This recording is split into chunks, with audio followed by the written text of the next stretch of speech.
विक्रम की मेज पर रखी तस्वीर देखकर उसके आदमी भी हैरान थे।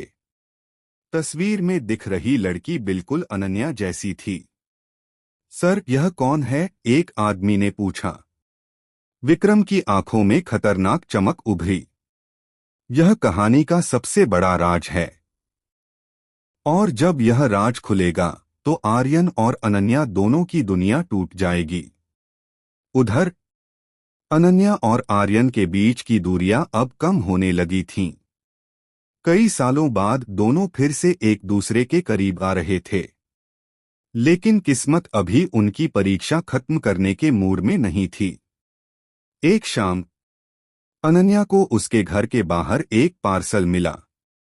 उस पर कोई नाम नहीं था, न भेजने वाले का पता, न कोई संदेश। उसने सावधानी से पार्सल खोला। अंदर एक पुरानी फोटो थी। फोटो देखकर उसका चेहरा सफेद पड़ गया। उस तस्वीर में एक छोटी बच्ची थी, और वह बच्ची बिल्कुल उसकी तरह दिख रही थी। लेकिन उसके साथ खड़े लोग उसके माता पिता नहीं थे। फोटो के पीछे लिखा था, अगर सच जानना है तो पुराने सेंट जोसेफ अनाथालय में आओ। अनन्या के हाथ कांपने लगे। यह सब क्या है? अगले दिन वह अकेले उस पुराने अनाथालय पहुंची। इमारत अब लगभग वीरान थी। वहां सिर्फ एक बूढ़ी महिला रहती थी। महिला ने अनन्या को देखते ही पहचान लिया। उसकी आंखें भर आईं। तुम आखिर वापस आ गई। अनन्या चौंक गई। आप मुझे जानती हैं? महिला ने धीरे से सिर हिलाया। तुम्हारा असली नाम अनन्या नहीं है। यह सुनकर उसके पैरों तले जमीन खिसक गई।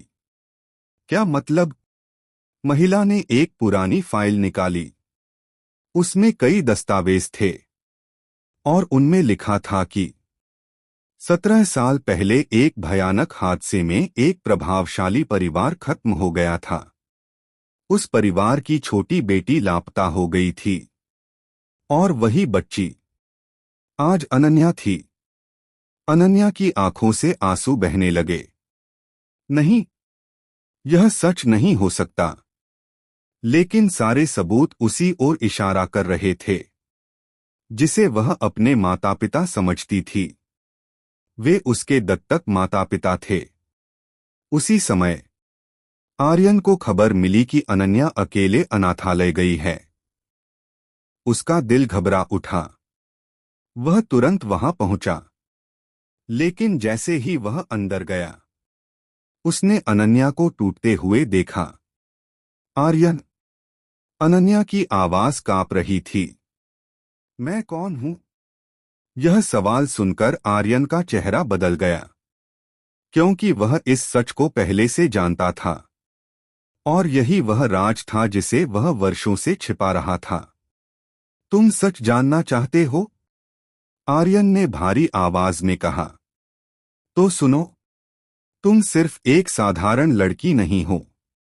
तुम उस परिवार की आखिरी वारिस हो, जिसके विनाश के पीछे विक्रम के पिता का हाथ था। कमरे में सन्नाटा छा गया। अनन्या की सांसें रुक गईं, और उसी पल उसे समझ आ गया, विक्रम उसके पीछे क्यों पड़ा है। वह सिर्फ आर्यन को चोट नहीं पहुंचाना चाहता था।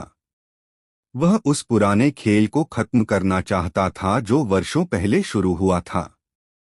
लेकिन इससे पहले कि कोई और कुछ कह पाता, अचानक बाहर जोरदार धमाका हुआ। धड़ाम! पूरी इमारत हिल गई। आर्यन तुरंत अनन्या के सामने आकर खड़ा हो गया। उसकी आंखें खतरनाक हो गईं, क्योंकि उसे समझ आ गया था, विक्रम को पता चल चुका है कि सच सामने आ गया है, और अब वह अपना आखिरी दांव खेलने वाला है। अनाथालय की दीवारें धमाके से कांप उठीं। कांच के टुकड़े हर तरफ बिखर गए। अनन्या डर से पीछे हट गई, लेकिन अगले ही पल आर्यन ने उसका हाथ पकड़ लिया। मेरे पीछे रहो। उसकी आवाज शांत थी, लेकिन आंखों में तूफान था। बाहर कई काली गाड़ियां अनाथालय को घेर चुकी थीं। हथियारबंद लोग चारों तरफ फैल चुके थे। उनके बीच खड़ा था विक्रम मल्होत्रा। उसके चेहरे पर जीत की मुस्कान थी। आखिरकार सच सामने आ ही गया। आर्यन अनन्या को एक सुरक्षित कमरे में ले गया। जो भी हो जाए बाहर मत आना। अनन्या ने उसका हाथ पकड़ लिया। नहीं, मैं तुम्हें अकेले नहीं छोड़ सकती। आर्यन कुछ पल उसे देखता रहा, फिर हल्का सा मुस्कुराया। जब तक मैं सांस ले रहा हूं तुम्हें कुछ नहीं होगा। बाहर गोलियों की आवाज गूंजने लगी। आर्यन और उसके लोग विक्रम के आदमियों का सामना कर रहे थे। अनाथालय युद्ध का मैदान बन चुका था, लेकिन आर्यन का ध्यान सिर्फ एक चीज पर था, अनन्या की सुरक्षा। कुछ देर बाद विक्रम और आर्यन आमने सामने खड़े थे। दोनों की आंखों में वर्षों की नफरत थी। तुम हार चुके हो आर्यन। विक्रम हंसा। अनन्या को सच पता चल चुका है। आर्यन ने ठंडी निगाहों से उसे देखा। सच से डरने वाले लोग हारते हैं। मैं नहीं। विक्रम का चेहरा गुस्से से लाल हो गया। तुम्हारे पिता ने मेरा परिवार बर्बाद किया था। वह चिल्लाया, लेकिन तभी पीछे से एक कमजोर आवाज आई। झूठ। दोनों ने मुड़कर देखा।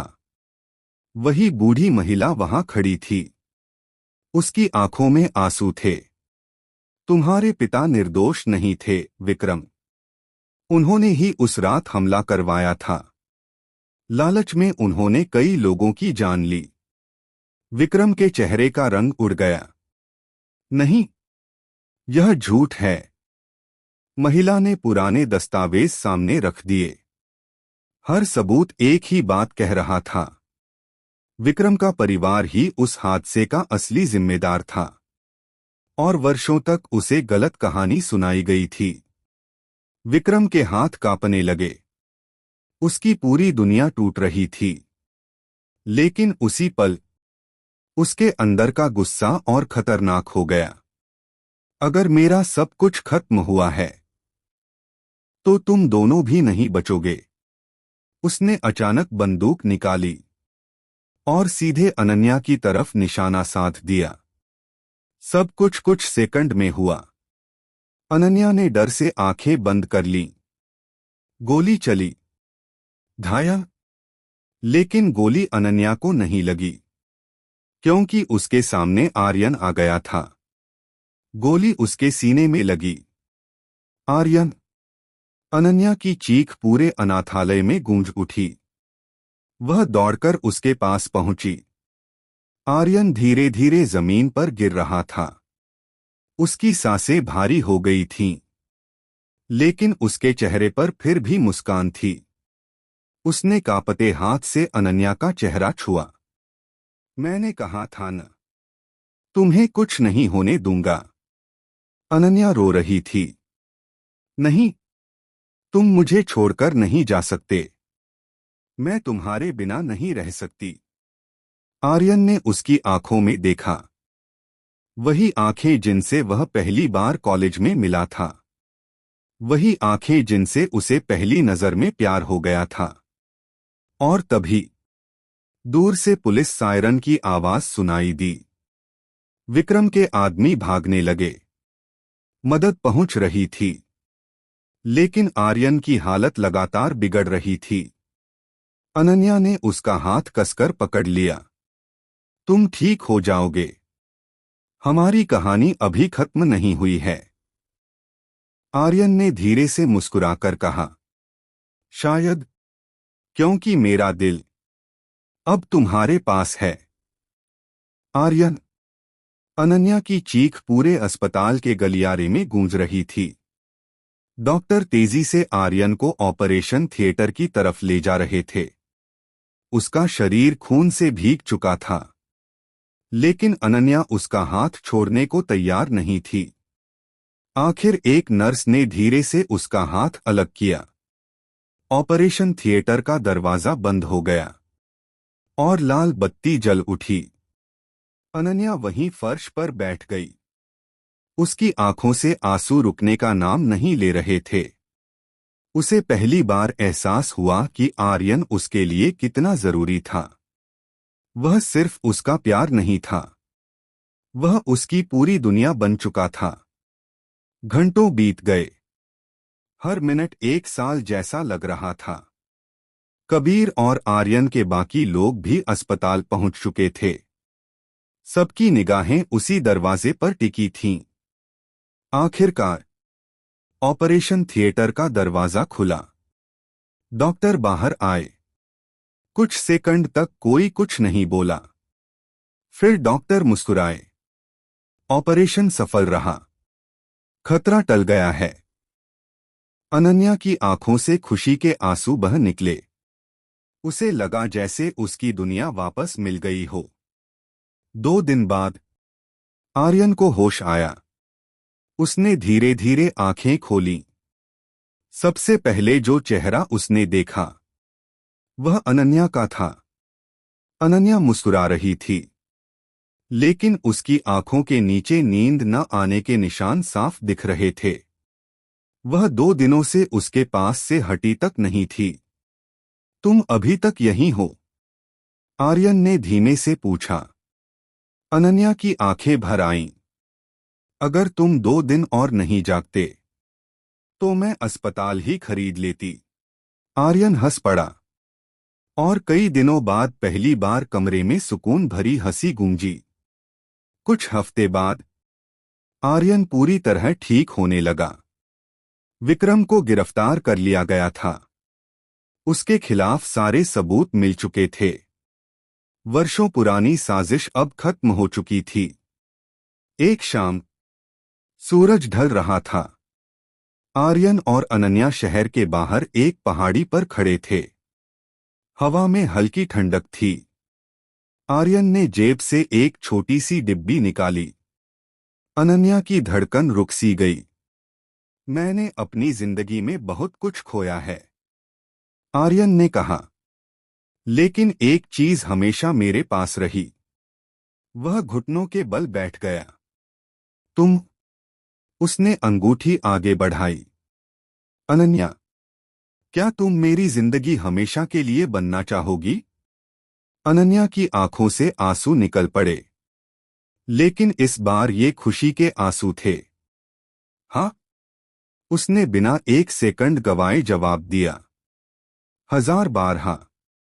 आर्यन ने उसके हाथ में अंगूठी पहनाई और उसे अपनी बाहों में भर लिया। आसमान में डूबते सूरज की रोशनी फैल रही थी। सालों का दर्द, गलतफहमियां, नफरत और संघर्ष सब पीछे छूट चुका था, क्योंकि आखिरकार शैतान कहलाने वाला लड़का भी प्यार के सामने हार गया था। और वही प्यार उसकी सबसे बड़ी जीत बन गया। अगर आप इसके आगे जा भाग चाहते हैं तो चैनल को लाइक और सब्सक्राइब करिए।